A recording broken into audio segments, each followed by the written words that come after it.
Welcome back to the shop, guys. My new cylinder has arrived. I also purchased a YZ250 race piston. Remember, I originally had it planned just to put the Pro light in.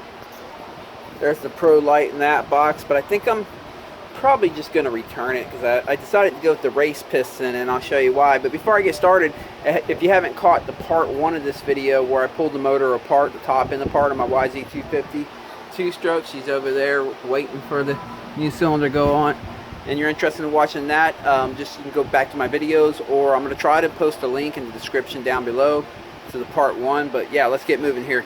Let me show you what I found in the cylinder after looking at it for a little bit longer. You remember in the first video I showed you it had well, it's better to see it from the bottom side. In the first video I showed you it had you can see that white spot down there. That's actually the nickel plated peeling off.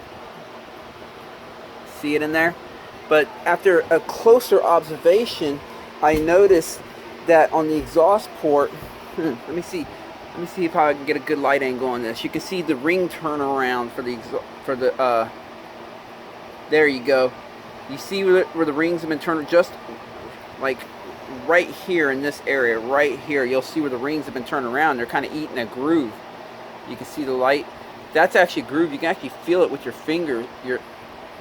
Yeah, there you go. You can see it real good there. You can see it going all around. If you follow it around to that corner up there where the nickel plate is peeling, you'll see it kind of matches up. Now that's kind of uncommon for me, at least, to get a ring groove at the bottom of the bottom dead center like that. I mean, at the top dead center that happens, you know, because that's where all the pressure's at when they go to combust, which this one has like no ring groove at all. But it's more normal to get it up at the top dead center because of the combustion. It pushes the rings out, so it causes the rings to really grip the walls of the cylinder. Obviously they do that so that you get a good seal. And the reason they stretch out, or they grip out like that, is because the pressure goes underneath the rings into the ring groove on the piston. It goes underneath there, and it forces the rings outward against the cylinder wall by design. But on the bottom dead center, that's a little weird. So I'm sitting here wondering, like, what's going on here? The only thing I could come up with is, like I mentioned in the first video, I've been running this bike really hard at 74, a lot of full throttle, and even making it to the end of 5th gear every lap, and actually holding it there for a brief couple seconds before the back sweeper, and just ringing her out. And the only thing I can think of is when it gets down to bottom dead center, there's either too much slop in the piston, or just the crank flipping around, push it back up really hard. You got to imagine the crank spinning right here. So imagine follow my finger, that's where the lower rod bearing is at. Here's bottom dead center right here. When it has to push it up, it pushes up from this end. So I don't know. I don't know. But I figured I'd try something different. So I'm going to give a YZ250 race piston a shot. The YZ250 race, it's a Racer's Elite. They used to be called Racer's Choice. I don't know, they changed the name or whatever. But it has a few advantages to it. One of the things that's really unique about it, that stands out the most, is it only has one piston ring instead of 2 piston rings. Oops, like your standard YZ250 piston has. This is a YZ250 with 2 piston rings, Pro Light, and this is a race piston. So that's the first thing that stands out, and this is just an OEM piston, because we're going to weigh these things, we're going to compare them. But so that's the biggest difference that I see. But also I noticed that the skirt is longer, especially on the exhaust side. Here, I'm going to line up the top right here, the tops of the dome. You see the difference there? Let me double check, make sure you're lined up good. Yep, you're lined up. You can see the skirt's a little bit longer on the race piston on that side, and on the intake side it's just a little bit longer too. Not nearly as much, but it is a little bit longer. It's probably gonna be harder to see on the camera. Yeah, it's hard to see, but it is. It's just a click longer. I know I already broke out the calipers and measured it, so it's definitely longer. I did compare, because I heard some people say in the forums that the race piston changes your compression ratio, the dome, whatever. I don't know. I haven't used one of these Racer Choice pistons or Racer Elite pistons and since like 2010. So, and back then they had the same exact dome as the standard YZ250 Pro. What do you call it? The yeah, I forgot what they call this thing anyway. The lighter piston, the standard YZ250 piston, Pro Light or whatever. So they had the it has the same dome and even the stock piston. But what I do is you take a pin, slide it in between the two, you can see they are identical.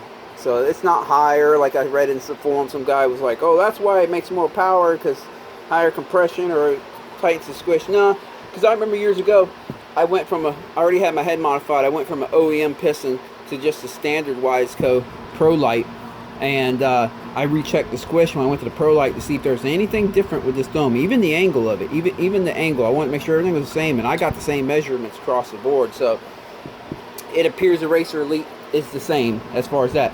Another thing that's a little different is they fill in this void right here. See, that's the Pro Light. This is the Racer's Choice. They gave it this shiny coating. I don't know if you can see it. It's really shiny, even in the wrist pin. I mean, even in the the wrist pin area, and even on the dome. They give this. They claim it's. I guess it's kind of like anodizing when you anodize your rims on your dirt bike, even if they're just silver rims, but they've been anodized. The anodizing makes the surface stronger, and they claim that it's stronger for the clips, so they don't wear out their groove as easily and stuff like that. So all that's good stuff. Interesting enough, even though it's a single ring piston, if you look on the bottom side, you can see that these humps right here, them humps are for the piston pins, right, or the ring pins right here, where that keeps the locating pins. You'll see that it has 2 humps in there, even though it only has one piston ring. I believe it's almost the same mold except for a few differences, you know, which are some significant differences. Before we get to weighing it, let me show you one other thing I noticed too. So the stock piston here, if you take the stock, I'm gonna measure from just over the wrist pin area, because that's the area that hardly ever gets worn. The parts that wear is the exhaust port side up here and the intake side, but the wrist pin area, that usually never wears. And since these are used pistons, I want to get a good accurate measurement. The dome here, the width measures 56.75 on the stock piston.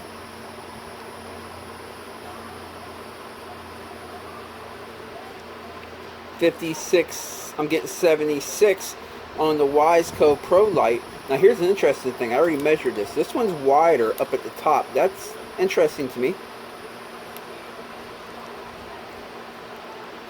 Hold on.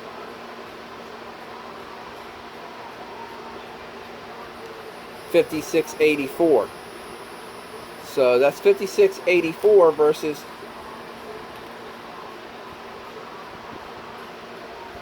$56.76, and that is what I'm getting now. Let's go back over here.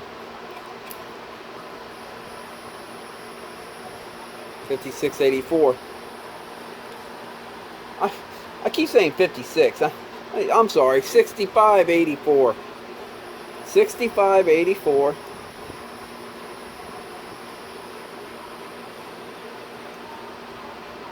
$65.76 is what I'm getting this time. So the Racer Elite piston is wider up at the top. Now, if you know anything about pistons, they're always wider down at the bottom skirt area, and they have a slow taper to narrow them out as they get up towards the dome. It appears, though, that this one has less of a taper, so there's going to be a little bit less rock up at the top with the Racer Elite. Now, I also did measure down here. I chose to measure in this spot right here, just because it was good reference points to get my calipers. And this one measures 6604, 6603 now. All right, that was the Racer Elite. It kind of lets me know, you know, where they're at down here. 6611 for the Pro Light. Let me check the Racer Elite again one more time.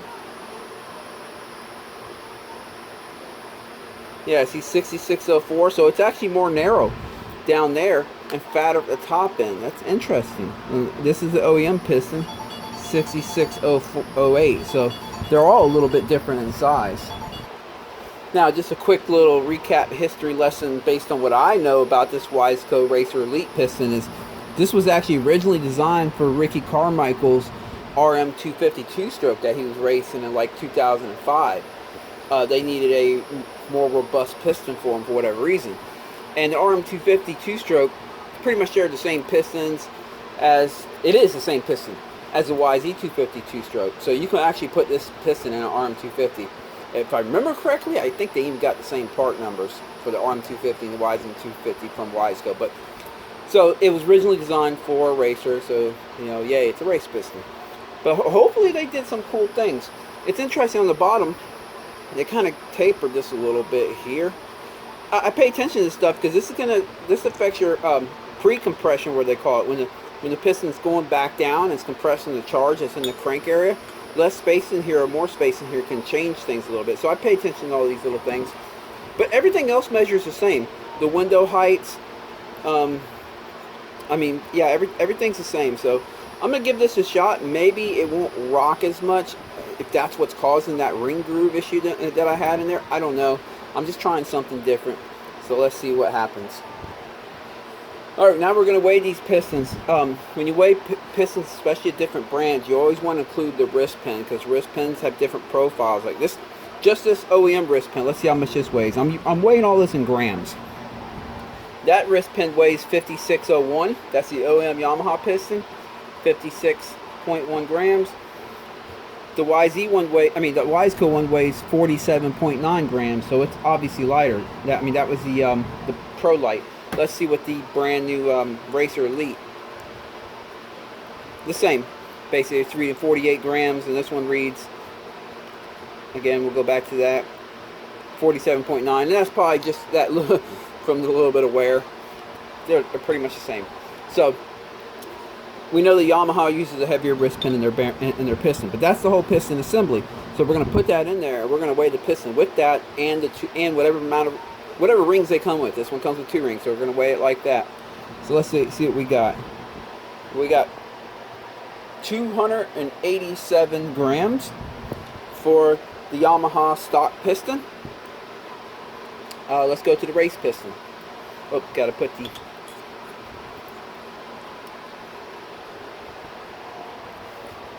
282.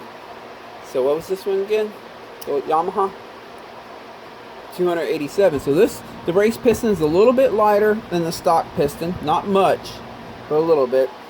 But the Pro Light piston, I already know it's lighter than both of them. So that's interesting that the race piston is, let me get it.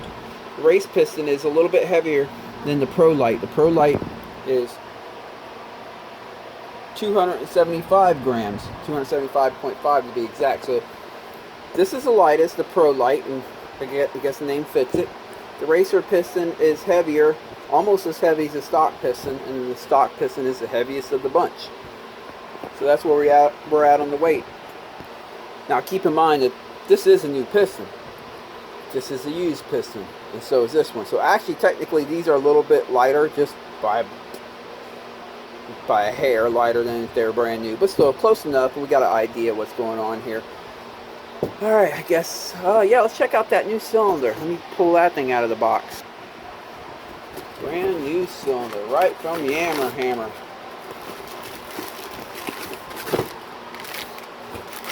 That's how they come. Nothing special, it's just a cylinder. They come stripped. There's nothing on them when you buy them. No fittings, no studs, no anything. So we're going to have to transfer all that over. The only thing I forgot to get was that little seal that goes in there. I'm going to try to pop my original one out very gently, reuse it. I should have got one, but oh well. But yeah, brand new plating. Chrome plating, obviously, because it's a new cylinder. So I already looked it over pretty good, and she looks good. I don't see any flaws or anything like that. So I'll be running her. As for the old cylinder, I'm probably going to send it out to US Chrome if they're still chroming cylinders. Last I heard that you couldn't directly send them anymore. You had to go to like a dealership and had them send it out. But that was during the whole COVID fiasco and everything was closing down for no reason.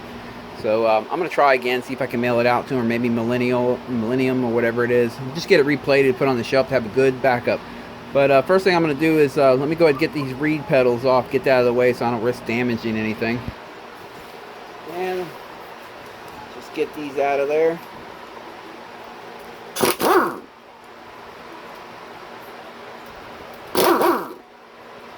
That one's full of dirt. Let me clean it out.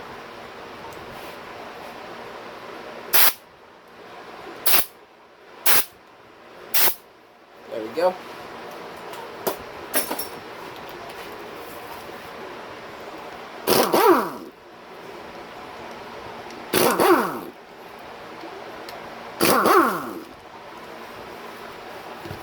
Yeah, like I said, just get these out of the way. Alright, next thing I'm going to do is, should I do the studs first or the power valve first? What this junk is you see right here, I like to put a little bit of RTV around my pipe when I slide on. I like to get a good seal. But that's... Guess I think I'll work on the studs first. Let's just get that junk out of the way. That's the worst part of this job, really. Or maybe not. Maybe the power valve's the worst part of the job. I don't know. Oh boy, them things are in there pretty good.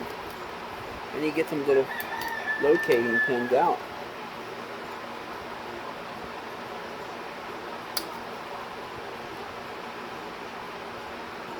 See it wiggling? There it is. If you can't get them out, I have found that if you just heat the cylinder up a little bit, I mean, you can even throw it in the oven at about 170 degrees for a few minutes and just get a little bit of temperature on them, then they'll come out. There we go.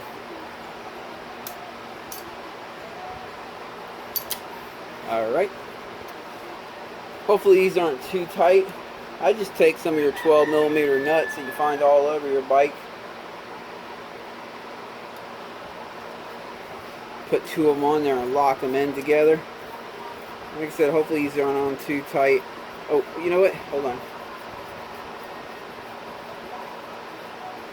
Let's see.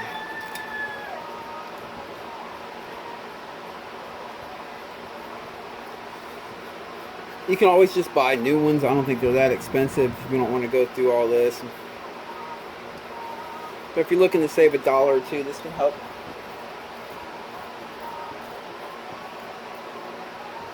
So what you want to do is lock them in together against each other. Usually that's good enough. We'll see. There it is. She's coming out.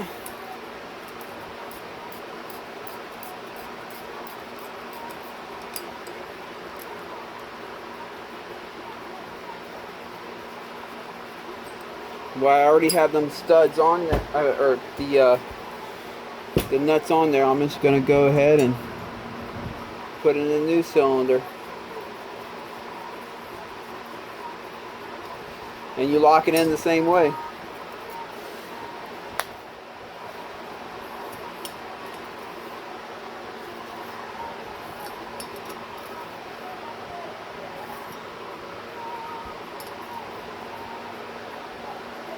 There it is. You just put it in until it bottoms out. You'll know because them nuts will start spinning. Because if you look in here, that's all it does is it just bottoms out.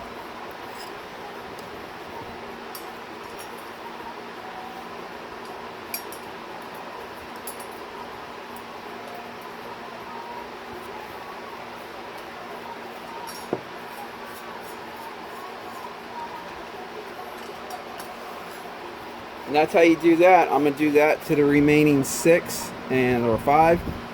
And I'll be right back. Alright, that's back together. Or should I say the studs are in. Now put the locating pins in. Guess I got to start pulling that power valve out of the old cylinder. By the way, this new cylinder is a B. I noticed most of, if you know about the cylinder sizing, they got an A, B, C, and D. And they're so minute in difference in size, it's hardly noticeable. But it seems as if Yamaha shoots for a B because most of their cylinders are B, like this one was a B. And then I guess if it comes out too small, they call it an A. If it comes out too big, they call it a C or a D.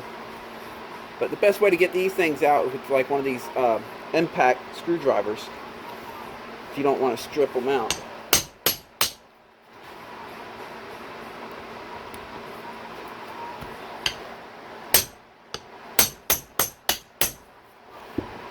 Oh, you know what? Before we get started on this, what I like to do is especially if you're not familiar with the bike, I'm familiar with this one, but it's always good to take a tool to open and close the power valve and see how the side ports open and close. They have the center port and the side sub ports, and you want to see how they close fully and how they open up. You'll notice the big one starts open up first, and then the two sub ports open up at the last second. But you want to check that out before you go tearing it apart, because if something goes wrong, you'll spot it out when you go to put it back together, because you're familiar with how it's supposed to function.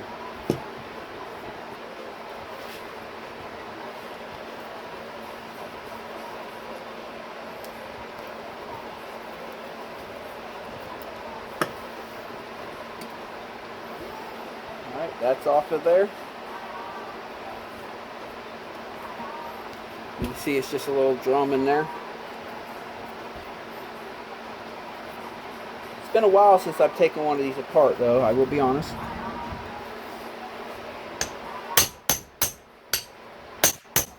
Get that one loose.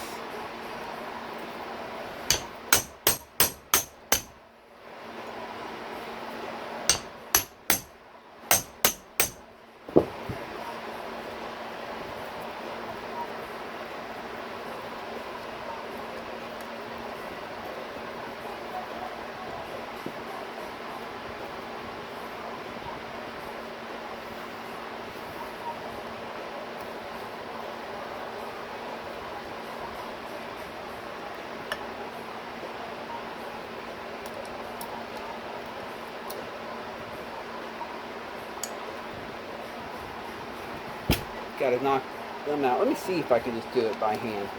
Oh yeah, these weren't tight at all. Figure these might not be so tight because they have a gasket, but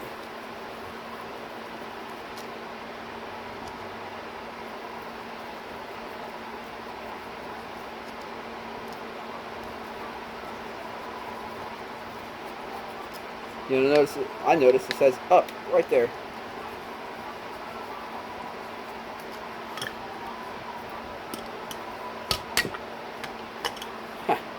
Check it out, it's pretty clean, huh? Not too bad. Remember I was saying about the 2-cycle oil you use? It's real important. This is not all gummed up and black. Matter of fact, if you shot this with brake cleaner, well, I'm gonna go do that real quick so I can show you. All you gotta do is shoot with brake cleaner and it looks brand new again.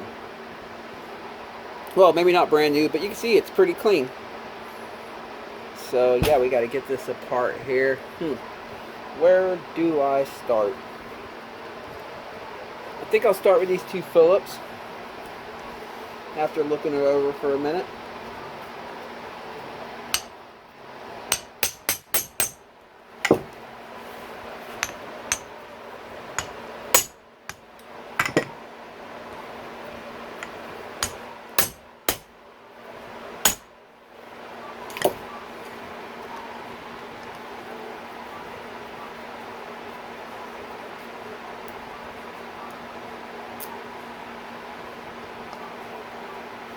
Power valves.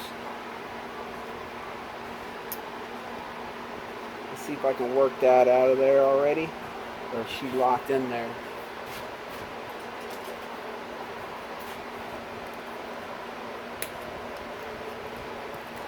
There it is. So that just reaches in there to them two drums on the side that I was telling you about. That just reaches in there and opens and closes them like this. We should be able to pop them out now.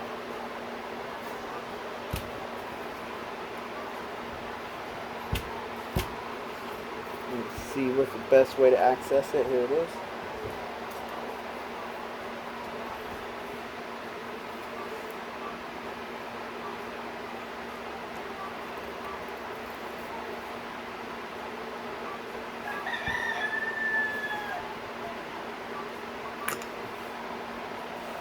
To be safe, I'm going to make sure I remember which one's right and which one's left. I'll also try to remember which side's the top and which side's the bottom. I know this is the top and it's the left side, so let me go ahead and set it over here in the position that it was in there.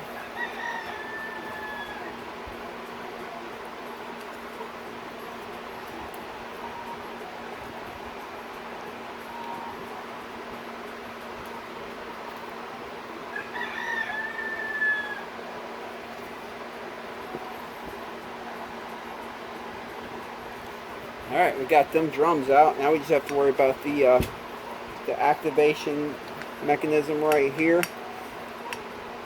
and the center piece, the center drum. All right.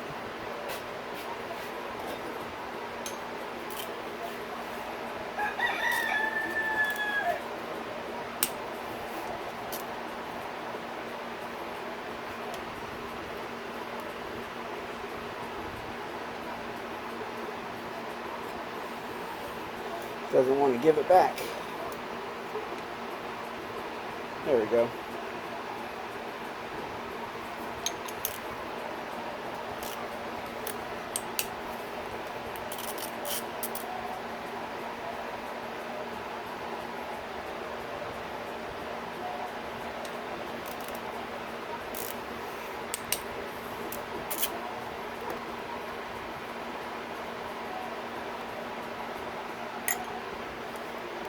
Alright, should be able to just slide it on out, the rod.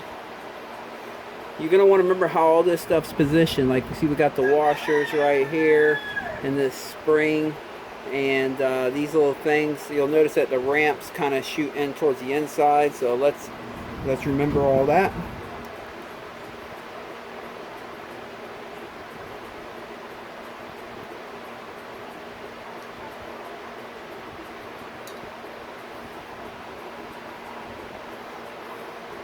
Also, the round end of this went up that way towards the top of the motor, towards the top front, so I'll remember that too. That's the thing when you do stuff like this, is like you really got to pay attention to detail. I mean, I've seen people put stuff together and it wasn't quite right, and it might have still worked, but you know, you got to, the next mechanic goes to take it apart and it's like, whoa, you know, especially if they're familiar with it, that bike. They can definitely tell someone didn't pay attention to detail.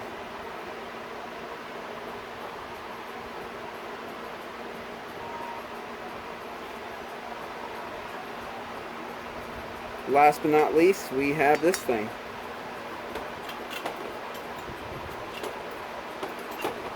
Whatever that thing is called.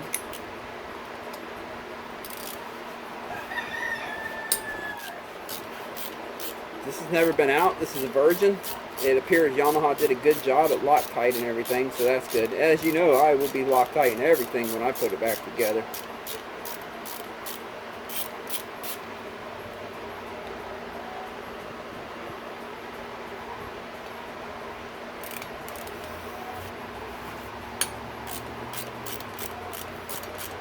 You're definitely going to want some ratchet Allens. You don't want to use like...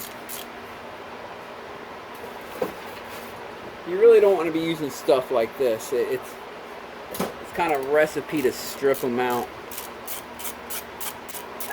If you can get, you know, some Allen sockets or whatever they call these turds, they do a good job for stuff like this. Alright, we should just be able to slide her on out. Oh no, she's stuck. There she goes. I'm going to peek her over for wear. This side clearly doesn't have a top or bottom, so because I notice it spins on the shaft there. She looks good. We'll clean her up a little bit. I'm not trying to make her perfect, but I'll clean her up a little bit. Alright, let me clean all these parts and then we're going to start putting her back together. Alright, got it all cleaned up. Time to start sliding stuff in. Got this nice and shiny. Now there is a right way and a wrong way to put this in. There is a up and a down. If you don't know it, and I don't know it on this bike, I don't do it very often. You slide the power valve in and you look, it should like this is the power valve right here, slid all the way in. It should be flat like with the cylinder wall right here. I'll put it the other way and show you.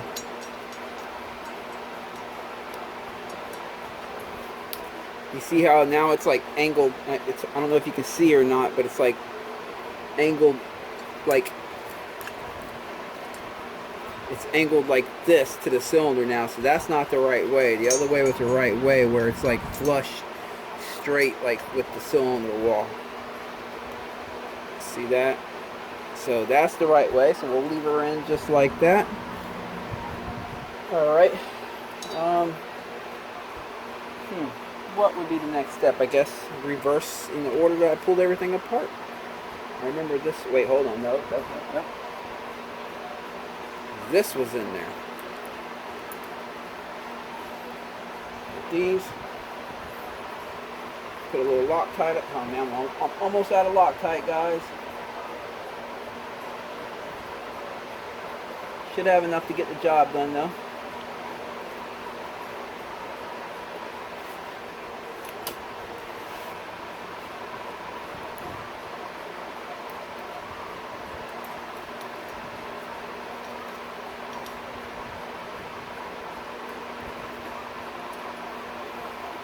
Like I said, nowadays I don't have to take power valves apart very often unless something breaks. It's usually just clean them with some brake cleaner. If the person's using good 2-cycle oil, I hardly ever have to take them apart. So that's where I keep saying I'm kind of unfamiliar with this part of that part, because every power valve and every bike's a little bit different, and they're all kind of a little confusing. They're all easy to get wrong, it seems, except for some of your easier ones.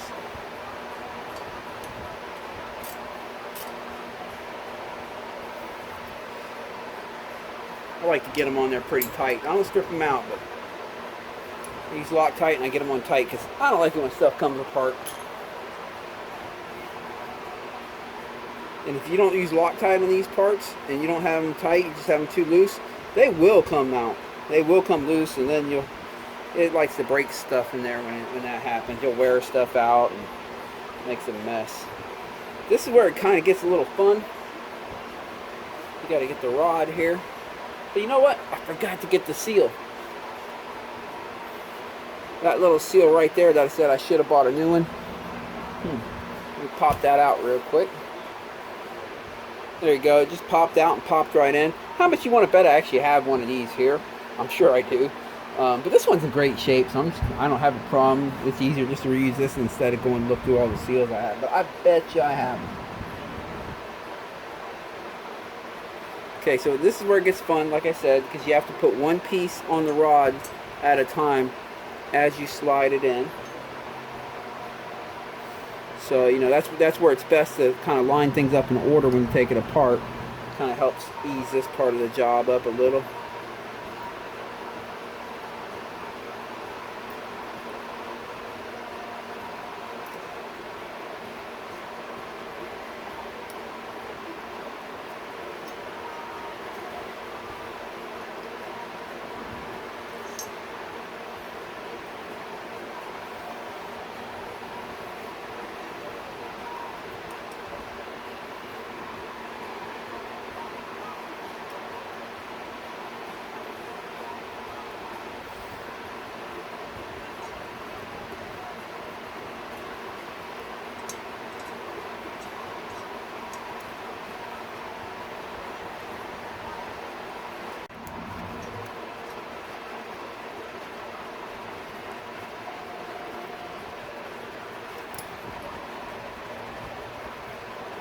All right,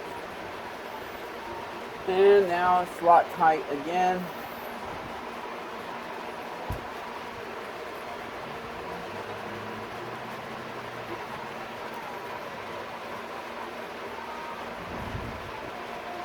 If I can get some. All right. I use red because these are high temperature parts. Blue Loctite doesn't always work so best when the temperatures get hot. It's your choice though. If I went to do this power valve and one of these bolts stripped out because I couldn't get it out because I Loctited into with the red stuff too much, I would rather have that happen than be on the track and have one get out. Because in the shop I can just, you know, drill it out and order a new one. So I'm not scared to use regular Loctite.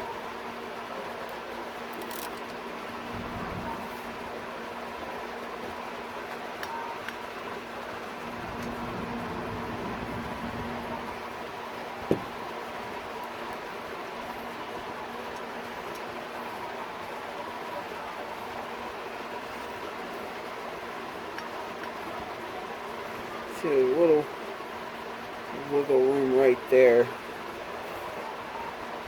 There's a little left to right wiggle room on this, right? I have a feeling that the more you have it towards the center, the the further it's going to open the sub port, and sooner and further. And so I'm going to go ahead and go with that. I like my top end power.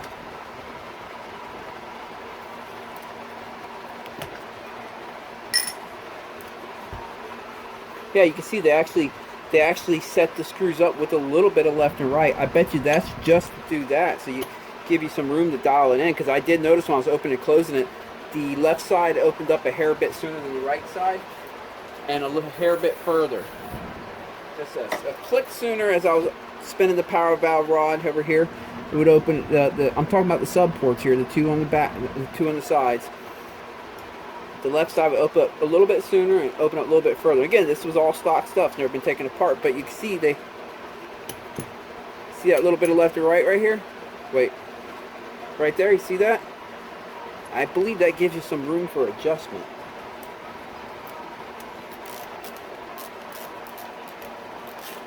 Which means I'm going to try to get these things where they open at the same time. I mean, I'm going to lock it in right now and check it out. If I have to loosen one up and readjust it, I will. Try to get it where they can open up at the same time and open up really nice and wide.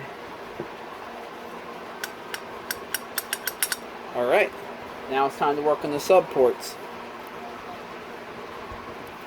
Well, actually, let me lock this in. We don't need to have this thing sliding around anymore.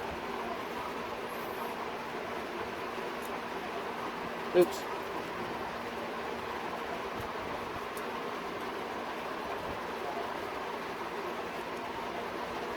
There we go. Put some Loctite on her.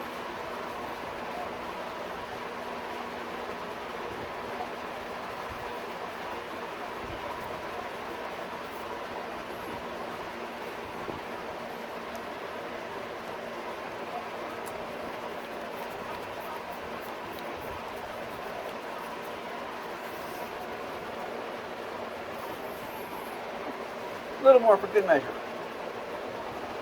There we go.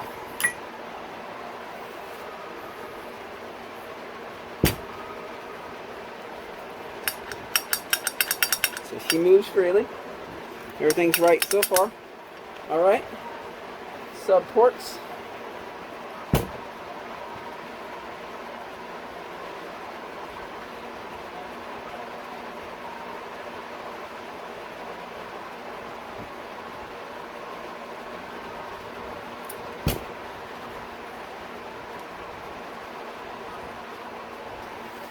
Let's see how that went. Yep. Okay, I got that one in there ready to be hooked up.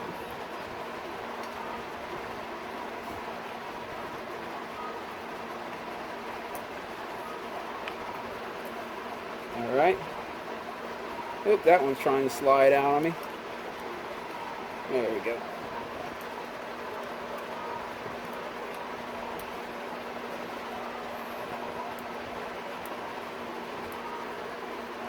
I got this doohickey deal, I gotta put that in.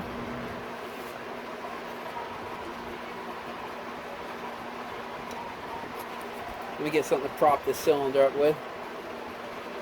Alright, it's a part of the job where it usually takes 3 or 4 hands. But I'm in here by myself with just dogs and chickens.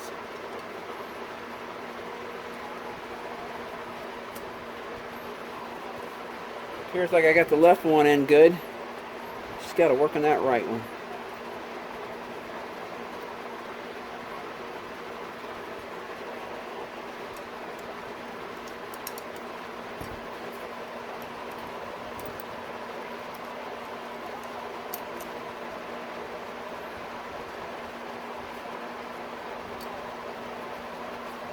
Ah, got it. All right.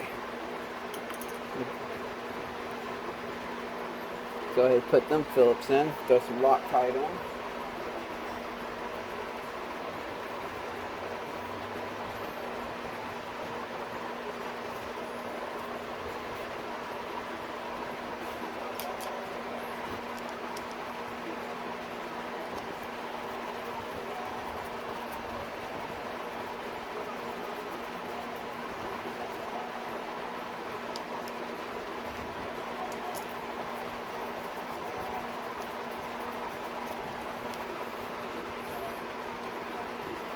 For these, I'm going to punch them in just like I got them out. Again, I don't want it vibrating loose.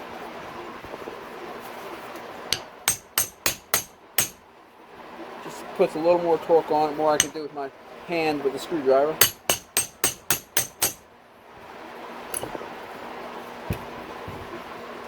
Okay. Now I'm going to check the power valve, make sure everything's working good. It's opening and closing the sub ports. Now let's see.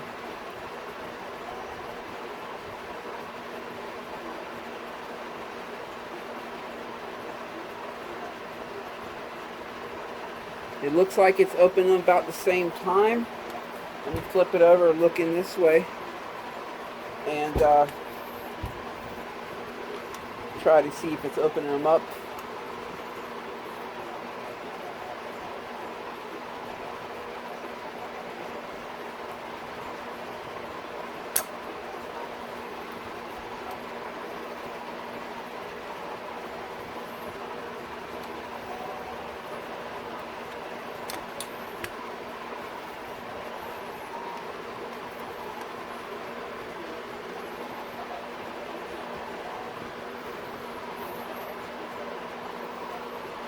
Yeah, it's doing a good job.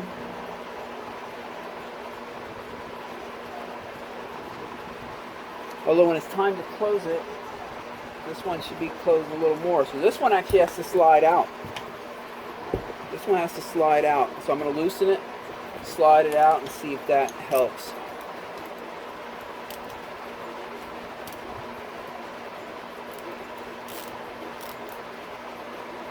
If that helped, I will re-Loctite that since I broke the seal, so to say. All right, let's try again.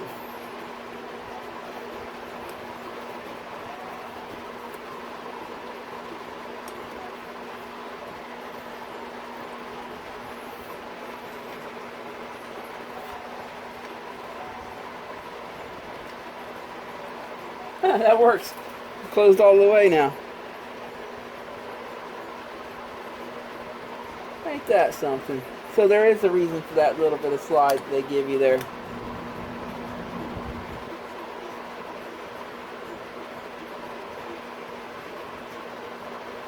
Yep. And actually, that one,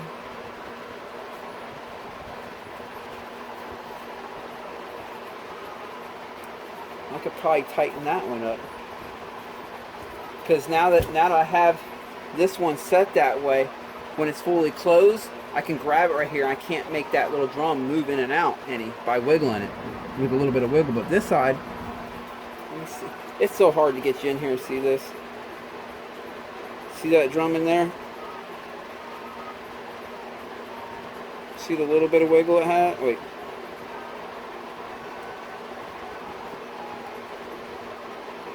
And then this side over here, there's no wiggle.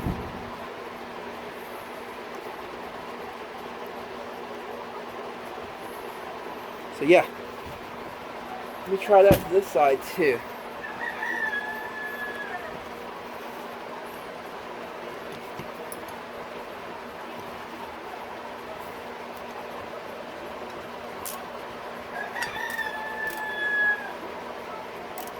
So you loosen it, there's a little bit of wiggle there.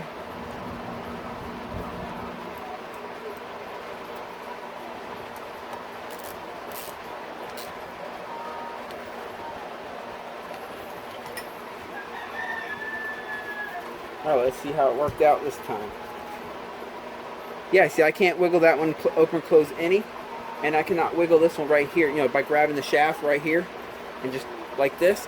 I can't get this one to budge any anymore, or this one. So when they close, they lock in. But as long as it still fully opens, it'll be good.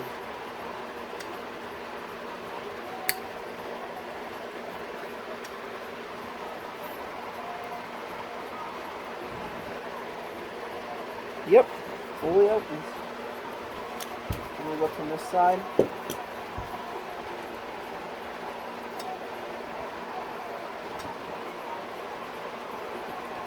Yep. You can actually see it better from this side right here.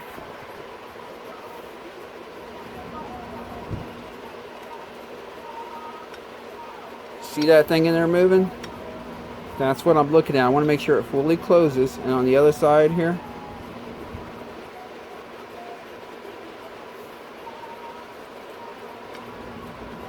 there. See it go open and closing there? And when it fully closes, I'm checking that there's no wiggle. It can't vibrate or anything, because you don't want that thing vibrating around. So far, so good. That looks good. Let me go ahead and pull them back out. These two screws here, re-Loctite them, and put it back in, since I did break their seal. While I have it loose, I'll show you again. Remember I was saying you can move this left or right and see if there's any... See that? And that's going to wear out after a while. If you see, I purposely set them like this on the loose end to show you. This one does it too. And that's all you got to do is loosen these up and slide them on the shaft until you don't get that play when the power valve is fully closed, and you're good. So I guess Yamaha cut that out oblong like that, so you did have that little bit of room to fine tune and lock them in. So that's pretty cool. That's interesting. I'm learning something new every day now. Now I think that's what they have these springs here for, so kind of lightly press it on the out towards spread them out, because that's actually where I'm pushing them at, and a little bit of play they had to get it nice and tight. I bet you that's what they put those springs here for. What other reason would they put them in there for? Oh, duh, I forgot to put this in. Duh. It happens. Paying attention to everything else, but hey. Let me get some Loctite 4.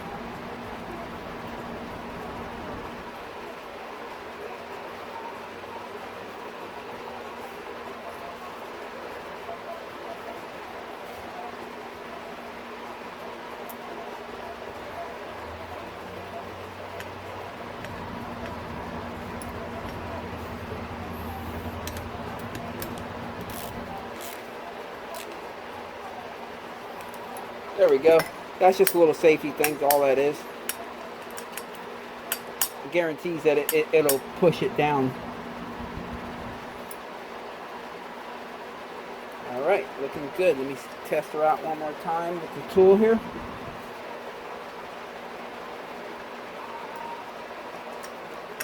Okay, let me put the little covers on.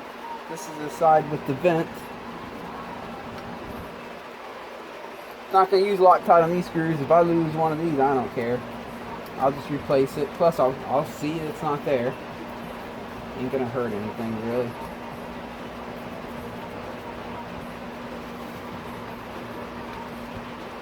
That's the vent side. Alright, we got the other side over here.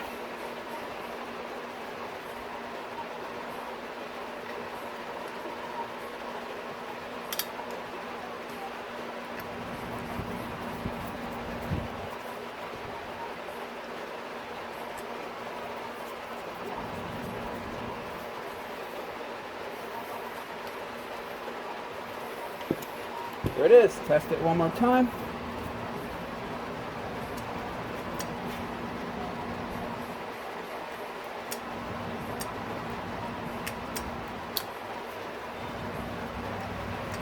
Nice.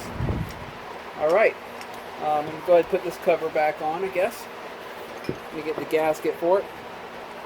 So gasket, this gasket, they don't tell you which side's the top or the bottom, but I know that the bottom is the side with the little slit there. This says up on it. And I only know that because that's the way it came when I took it off, and this was a virgin.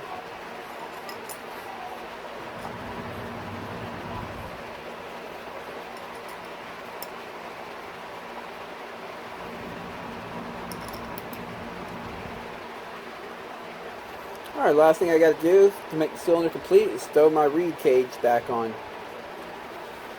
If you've seen my previous video on changing the reed pedals YZ250, I do like to, what do you call it, blueprint. You see the little bit of left and right slide you have here? You can, if you pay attention, you can look for the smoothest entry, because if you slide it to the left, you see it's got if I slide it to my left, there's a lip right there, a pretty solid lip. If I slide it to the right, it looks like a lip over here, but it's actually rounded. So it would be better instead of having that solid lip right there, especially because the intake charge does kind of come in more on the left side harder. So that's what I'm gonna do. I'm gonna sit here and index this and find the best location for it and tighten her up. I'll run you through what I did real quick. Is when you have all these screws loose and you can move all this around up here, what I did is on this end, I paid attention to the reeds and I looked in at how much space is between the reed cage and the wall over here on that side and this side. And first I evened up the reed cage right in the center so that they're centered out. And then while holding it centered out, I slid the rubber boot in the amount of play that I had to find the best location that kind of leaves the least amount of lips going all the way around here, so it's more of a smoother transition for the air to go in. So it's kind of hard to do because you have to center it out right here, and then you have to know which way to slide this to get that position, but I was able to do it. So that's how I did that. Put that in the video right here, document. So maybe next time I'll remember how to do that. You only can do it like this if the cylinder's off the bike. When it's on the bike, if you watch my video where I replace the reeds, you're kind of just stuck guessing which side the reed pedals are on. But I did find that kind of like it's right in the center. So if your cylinder's on the bike and you have them loose, you can take the whole reed cage and slide it left or right, and it pretty much just find their center point. And that seemed to be perfectly center in here. However, the boot, every boot's a little different, so you got to kind of move it around and feel in here until you get the least amount of lip, or at least even lip. Like I have a small amount over here on this side, the left side, and a small amount on the right side, so it's evened out. There's really no lip at the top. I mean, you can see the white there, but that's more of a rounded edge. And there's no lip at the bottom either, just a rounded edge. So got an even lip both left and right. That'd be good. And of course, for you guys that like to really get up in there, I'm sure you can get in here with Dremel tools and open this up. Or I'm not looking to really change anything because I do know that there are velocity characteristics that Yamaha was shooting for. And unless you really know what you're doing or you want to experiment, go for it. But I'm good with it the way it is. I find that these stock reed cages and these YZs do really good. I've had some pretty modified YZs in the past, and these always did good no matter how far you build the bike up to. They stay right there with you. So that's pretty much it for this video. I appreciate you guys watching this out with the old and with the new, and I got her all ready to go. So tomorrow I'll be popping her back on the bike and starting up for the first time. Also tomorrow's video, if you're interested in this kind of stuff, I'm going to also be verifying that the power valve opens. It's activated to open fully, so all the drums, the sub ports, and get fully opened up when I rev the bike out. I want to make sure I'm getting all my power, so I'm going to show you how to do that tomorrow. I'm popping that brand new YZ250 race piston. It's going to be interesting to see how that does at the track. But I appreciate you guys sitting through this. If you catch tomorrow's video, you'll see me put it back in and fire it up. See you guys.